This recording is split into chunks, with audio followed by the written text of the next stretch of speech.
You know how every morning you wake up in a nice, warm, cozy bed, and not in an alien slave camp where they're going to work you to death until it's time to chop you up for meat? Yeah, you're welcome. My name's Bill, and I've probably got the most thankless job in the world. Sure, on paper it doesn't sound like much. I sit at a desk all day and look at data on a computer.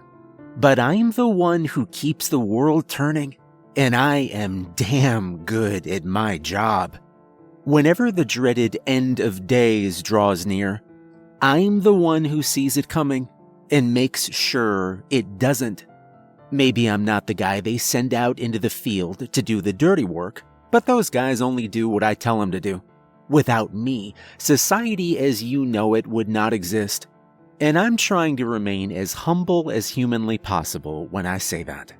Now, I'll give credit where it's due.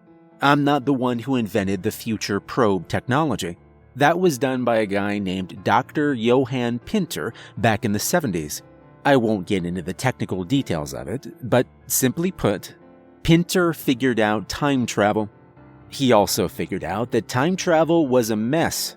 Sci-fi nerds will understand. Through his experiments, Pinter figured out that you can't really alter the past. You can go back in time, sure, and you can create a new future. But your original future will still exist. Let's say that you had a bad day, got drunk and ran over a pedestrian, then decided to go back in time to steal your keys that night to prevent it. When you went back to the future, the pedestrian would still be dead, and you'd still be a murderer. However, you would have created an alternate timeline where you didn't run over a pedestrian. Theoretically, you can go and live in the timeline where you didn't murder a pedestrian. It would be weird, and you'd have to figure out how to handle the other version of you, but you wouldn't have technically changed anything.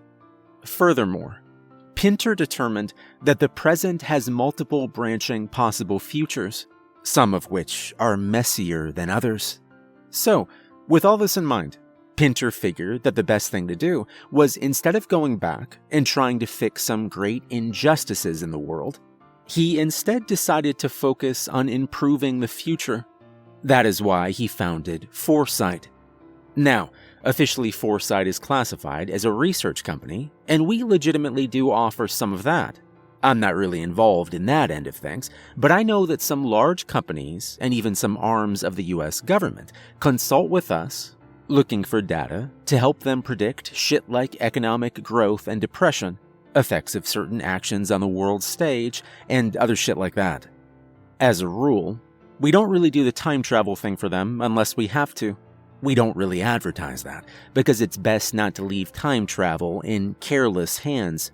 We don't actually know what happens if you screw with time too much, and we really don't want to find out. The research is just the front, though. The real goal behind Foresight was always the Future Probe program. See, Pinter figured out pretty early on that sending people into the future was not a good idea. First off, people can die. Second off, people can be intrusive and screw things up. So he decided a less invasive approach was necessary. So, he started using probes. They're less impressive than they sound. The probes are just mobile cameras, not that different from the Mars rover. The design has changed a bit over the years. The first ones looked more like RC cars, then they went with a sort of metal spider look. Now they're drones. They record what they see, and they bring it back to us. Back when the program started, we literally needed to watch through whatever they'd recorded, but nowadays we can get it broadcast back to us in what's more or less real time, so to speak. Now, obviously the logistics of sending drones into every possible future is a little over the top. So, Pinter developed a machine that basically analyzes possible futures.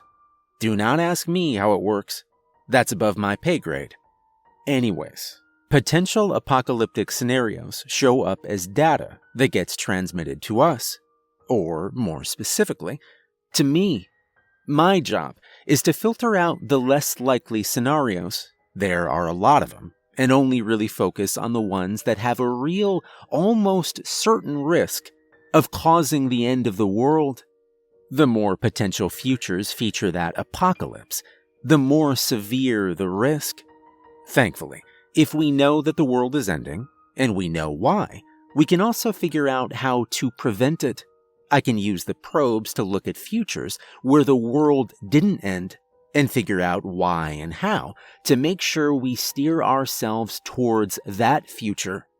Usually, we get a few years fair warning before an apocalyptic event, so there's plenty of time to make adjustments. And so far, I'd say that we've done a pretty damn good job. Pinter died back in the 90s, a few years before I joined up with the organization, but I'd like to think he'd be happy with the fact that most of the world's population isn't either dead or worse, and I'm gonna be honest, I'm pretty proud of the work I've done with Foresight, which leads me to why I'm sharing this. You can probably guess that we're not supposed to openly talk about the future probe program. I'm technically violating my contract and opening myself up to a whole host of legal hot water just by sharing this. But hey, I figure it's not going to matter soon. So what the hell, right? You guys just dodged a bullet. I don't think there's a single person on this planet who knows how lucky they are right now, and they've all got me to thank. Now, obviously this isn't my first time saving the world, but I'd say it is the most noteworthy. I'll explain why in a little bit. See, it all started a couple of weeks ago. I mentioned before that when an apocalyptic scenario pops up, we've usually got a few years' notice. The circumstances that will lead to the end of civilization as we know it don't just pop up overnight. There's usually years of buildup. But every now and then, we get an exception, and exceptions scare the living shit out of me. Needless to say, when I got an alert telling me that 65% of the possible futures that our program surveyed involved an apocalyptic scenario within the next 4 days, I couldn't help but panic a little. Naturally, I flagged it as a DEFCON 1 and immediately sent it off to the higher-ups, as protocol dictates. Then, I started sending out the probes. Now, usually, when we get a high-priority scenario like that, it's because some group of nutjobs is about to do something drastic in service of whatever screwed-up agenda they believe in. You may not think that a bunch of lunatics could bring about the end of the world, but if there's one lesson that history has shown again and again, it is that you should never underestimate the power of very stupid people left unattended in a large group. Needless to say, scary as these scenarios are, these idiots are usually not that hard to deal with. Once we've got the alert, we either notify the proper people that some assholes are trying to make a move, or get our own guys to handle it. Usually, said assholes aren't smart enough to bumble their way into the apocalypse in most future timelines, thus reducing the likelihood of our world ending to a much lower, more acceptable percentage. With that in mind, when I sent out the probes and started reviewing the footage, I was expecting to find the usual suspects of an apocalyptic future, and I wasn't entirely disappointed. A lot of what the probe sent back was footage of empty streets and signs of carnage, smears of blood on the pavement, mangled corpses in the streets. I'd seen things like this before. In timelines where a sudden event caused the rapid collapse of society, you'd usually see signs of violence in the streets, but this wasn't really like that. See, that kind of violence tends to be caused by sudden riots. People go crazy once society breaks down. You'll see shit on fire, storefronts smashed, vehicles tipped over, shit like that. Well, storefronts were smashed. Vehicles were tipped over. There was clearly some violence, but this didn't look like it had been caused by a riot. For starters, rioters don't pry cars open like tin cans. Rioters don't rip into people the way the bodies in the street had been torn into. Rioters also don't seem to only be going in one direction. There was something about the way the bodies were spaced out. They weren't scattered around. They looked like they'd been moving. Running. From what exactly? I didn't know. With no obvious signs of what had caused the carnage, I decided to try something new. I tuned the probes to start scanning the local radio stations. Usually, in an emergency event, there's some sort of broadcast.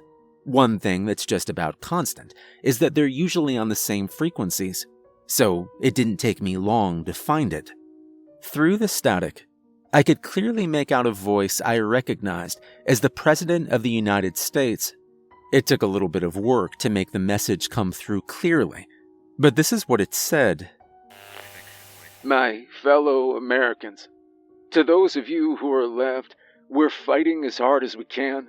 The situation on the West Coast has continued to deteriorate. The incident in Reno a few days ago has spread throughout Nevada, into California, Oregon, Washington, Arizona, Texas, Utah, Idaho, Colorado, Wyoming, Montana, and Oklahoma. The bugs have also been confirmed to have crossed the borders into Canada and Mexico, and reports indicate that the situation is dire. To those of you still alive in the affected states, I urge you to remain in your homes. Remain indoors, away from the outside. We'll send help if we can. But until then, you must survive as long as you can. To those of you in the east, where the infestation continues to spread, do not panic, but do not assume that this infestation will not continue its advance.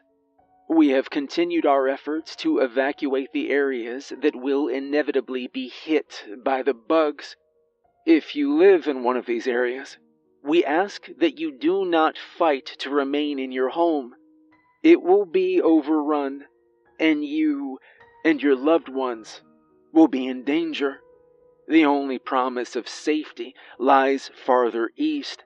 If your community has not yet been evacuated, then I urge you to begin preparing to leave now. Take only what you need to survive: food, water, and medicine. As we evacuate, we are actively looking into strategies to repel this threat.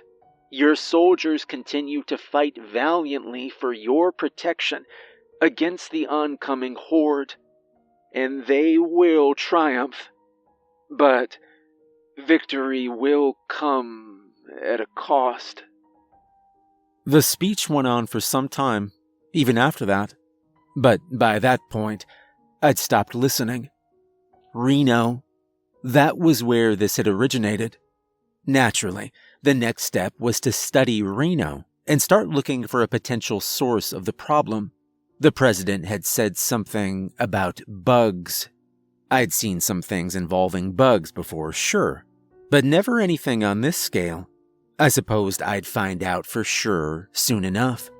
The higher-ups had sent me an email asking for a status update, so I sent them the radio transmission I'd gotten along with the footage.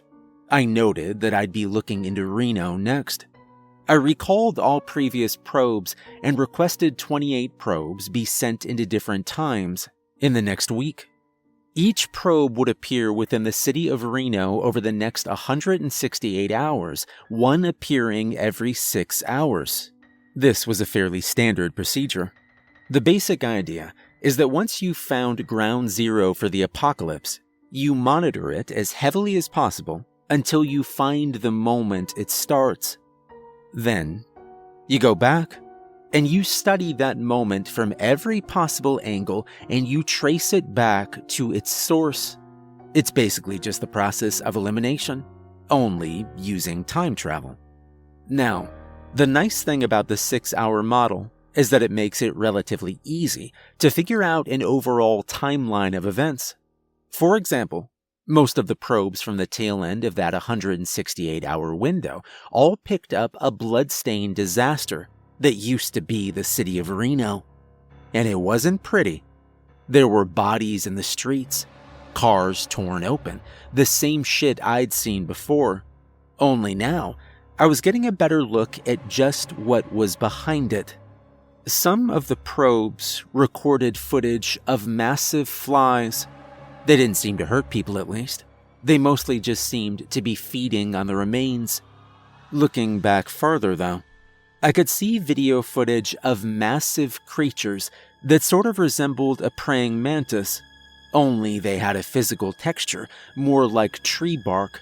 A couple of those mantis things took out the damn drones, but at least I got a good look at them.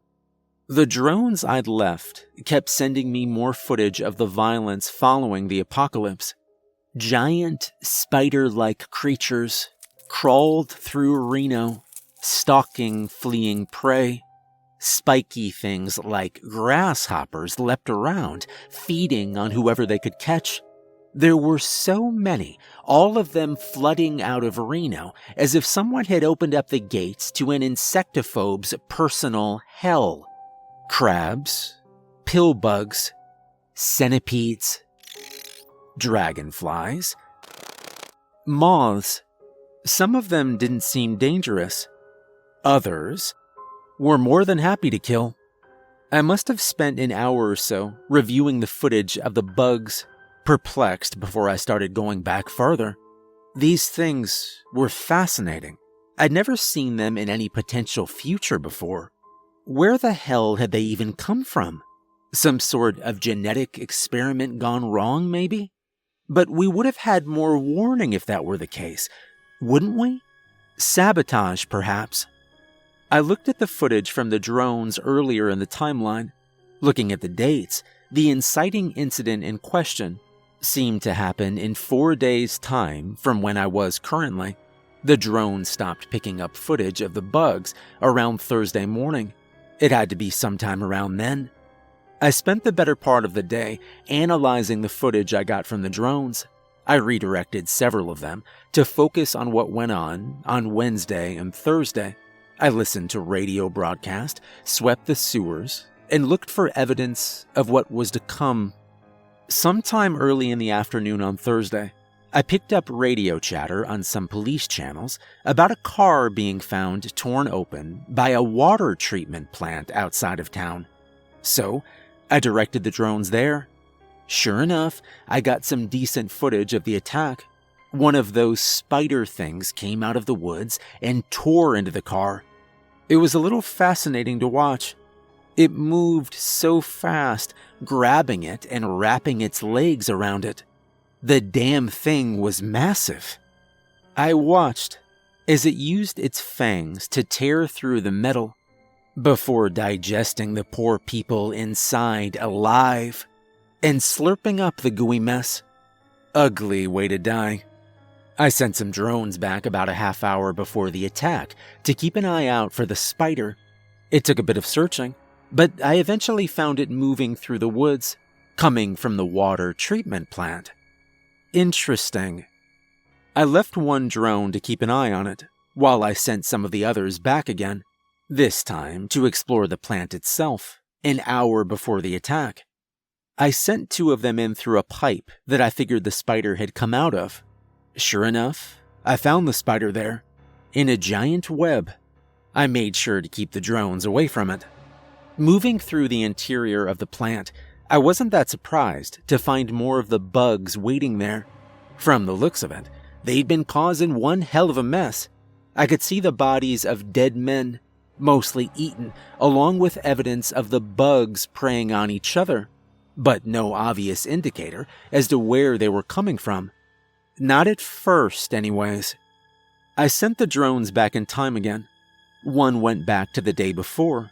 One only went back 2 hours. 1 day ago, the water treatment plant looked normal. No corpses, no horde of bug creatures ready to destroy America, just a normal water treatment plant. 2 hours ago, on the other hand, the water treatment plant had been a lot less crowded.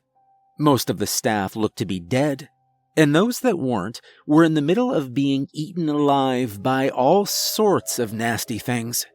Where they were coming from still wasn't obvious, but I only needed to sit and wait to find out.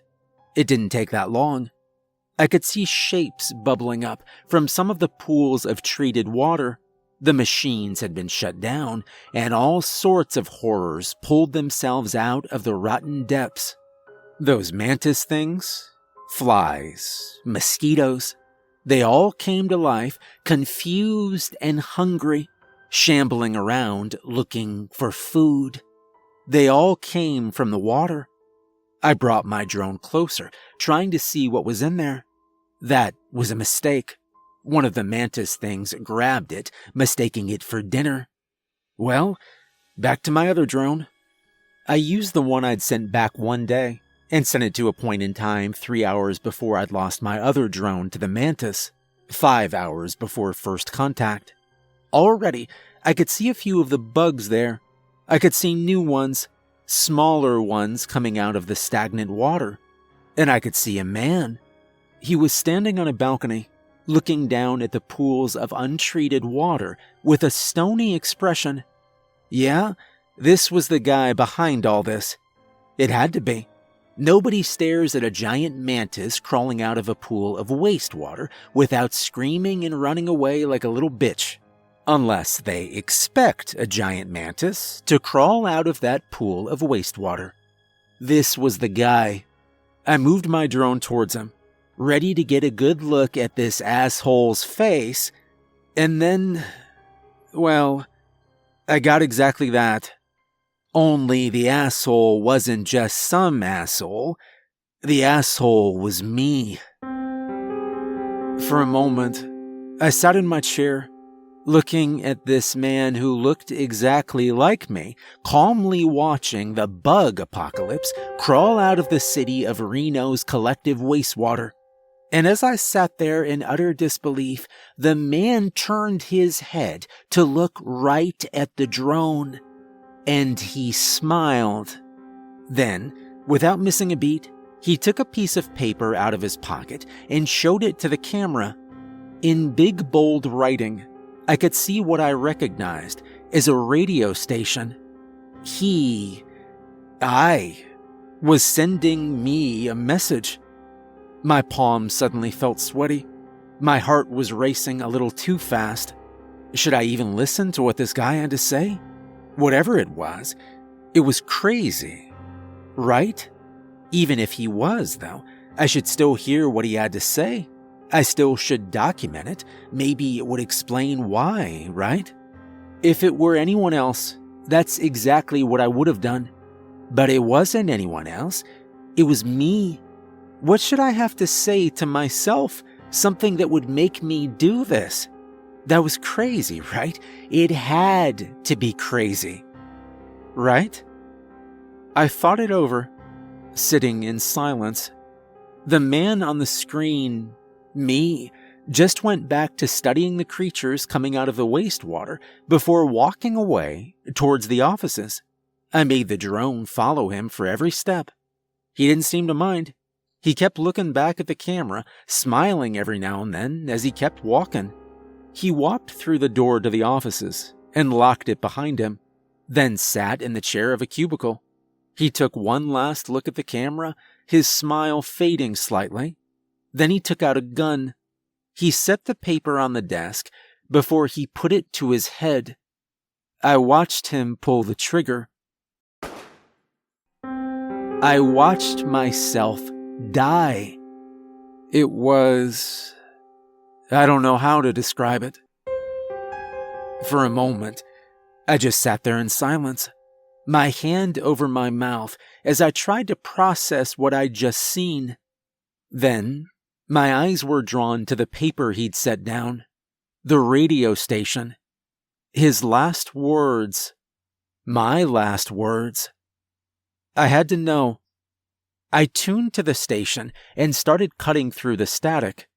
This was what I got. Hey, Bill. I know you're probably pretty confused by all this. Trust me, I was too. But you and I both know that I wouldn't be doing this if it didn't make sense. Use your drones. Take a good hard look into the future of these timelines. Not the immediate future. Give it 100, 200 years. Just look. That's all I'm asking you. Look. The message paused there. I opened the settings of the drone. I had nothing to lose by looking, right? So I sent it forward, first by 100 years, then by 200, then by 300, and I saw it all. A new world. A united world on the other side of the generations of hardship wrought by the bugs.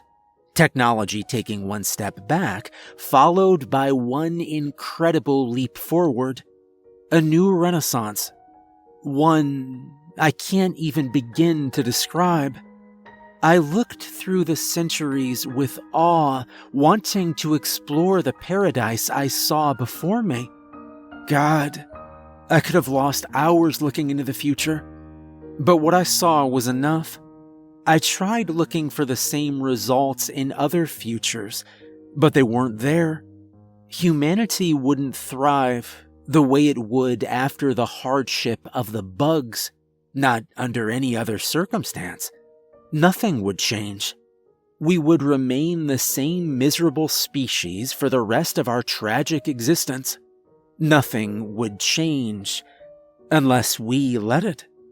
The more I looked, the more I understood, and almost as if on cue, the message on the radio began again. Of course it was on cue. Future me would have known what past me would do. If you've seen what I've seen, then there's a way forward. There's a man, Dr. Jean Pedgery. You'll find what you need there. They grow best in water, so you'll figure it out. You know what has to be done. If I'm right, most versions of you will do it. Some of you will even succeed. Others will, of course, fail. But that's okay. You and I both know we can't save every future, but we'll save enough of them. Isn't that worth it? It was. It is. That leaves me here. Like I said before, you've all just dodged a bullet. I'm not going to prevent what's coming. Not this time. My job is to save the world, and that's just what I intend to do. I've found the path to a better future. I've found the world humanity deserves. I'm gonna break us out of the endless stagnation of our existence. The road will be hard, but it'll be worth it. Nobody ever made an omelet without breaking a few eggs. I realize that my former employers aren't going to see it that way, though. I fabricated some updates and bogus reports to throw them off my trail for a little while, but chances are they'll catch on soon if they haven't already. I'm on borrowed time, as it were. But I'm not afraid. I already know how this is going to end. So, if you're reading this, then one of two things is going to happen. One, my former employers will kill me and stop me from doing what I have to do, and the world you know won't change. Life will just continue as it was, and if you're living in that world, I am sorry. I can't save every future. You'll be fine, probably live a nice life and all that, but when the future comes, your grandchildren will never have it any better than you did. Life will stagnate until it finally ends. 2. I'll succeed, and if I do, I'm sorry. You're probably gonna die because of what I've done, but I don't regret it. Not one bit. What's at stake here is worth it. The future is worth it, and I can't pretend it isn't. Some people are gonna call me a monster. That's fine, I don't care. But I've seen what's coming, and it's worth the price we'll pay. It's worth it.